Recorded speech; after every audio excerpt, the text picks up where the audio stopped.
I could totally see this being the next Final Destination franchise. Really.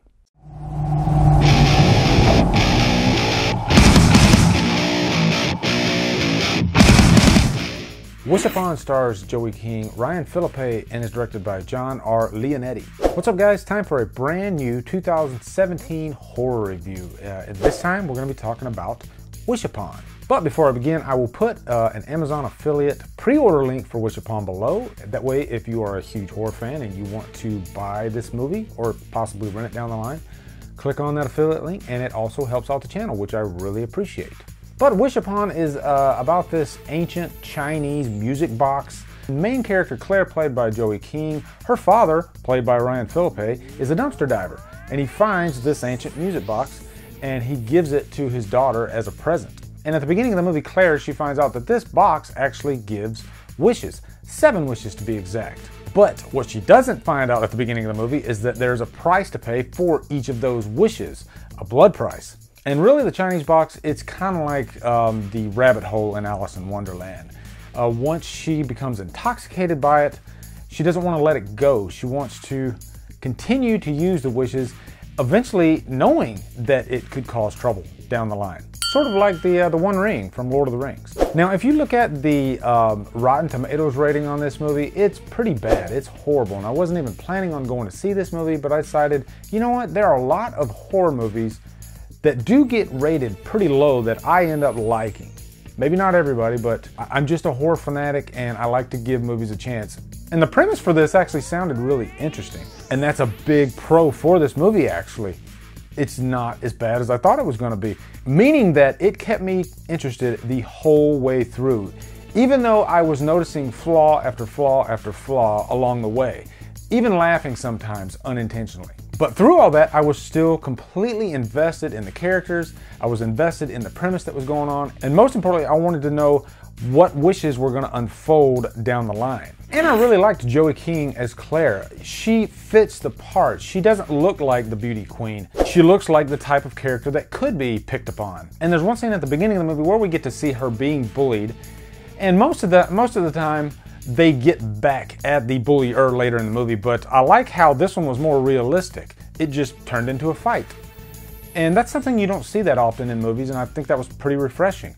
Because when I was in high school, usually when somebody was getting bullied, if the other person wanted to stand up for themselves, they fought it out right then and there. And I like that they did that in this movie. And really, that scene is what sets up the first wish. You know, she kind of opens the box by accident, saying that she just wishes this character would rot, not really meaning it.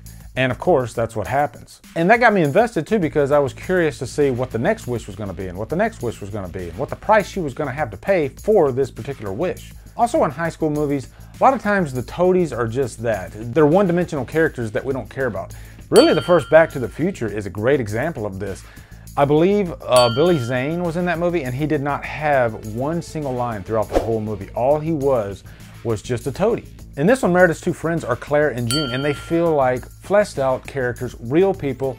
They're not identical, they're different personalities, and I dug both those personalities. Meredith was really the wild friend, and June was the more cautious type of friend, and I was genuinely interested in what was going to happen with them along with the main character throughout this. Now, that's not to say that this movie is anywhere near the level of Back to the Future.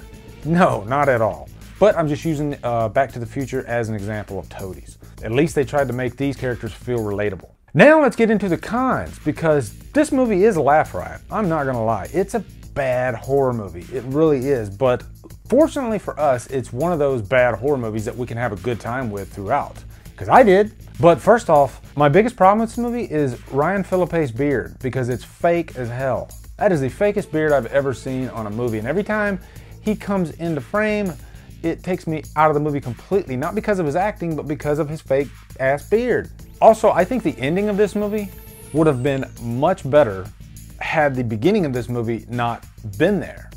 Or at least a part of the beginning had not been there. And if you've seen this movie, you'll know what I'm talking about. I think the reveal at the ending would have been so much more satisfying. Not that I didn't like the ending. The ending was still pretty decent. And my third big con, it's really a pro and a con, because the kills aren't really that bad in this movie, but some of them are pretty laughable, and you really have to have your suspension of disbelief to for one of them in particular, which is the garbage disposal scene. We've seen garbage disposal death scenes a million times, and none of them are better, I think, than Friday the 13th Part 4. This one, they tried to, have some fun with it, get creative with it, but one thing that bothered me was that damn on-off switch was literally in the worst place possible. So the whole time you're pointing at the screen saying, no, there's no way that would ever be there. That's stupid. That's really stupid. But guys, I'm standing by this movie. In my opinion, it's not all bad. I will definitely give it a high humdrum. I think if you want to have some fun with a new horror movie, you could do a lot worse than Wish Upon. And again, I know there's a lot of people out there that probably do not like this movie. It's not for all types of horror fans, but for me, I just thought it was fun. And the actors, they felt like they gave it their all. So anyway, guys, what are your thoughts on Wish Upon? Looking forward to hearing them.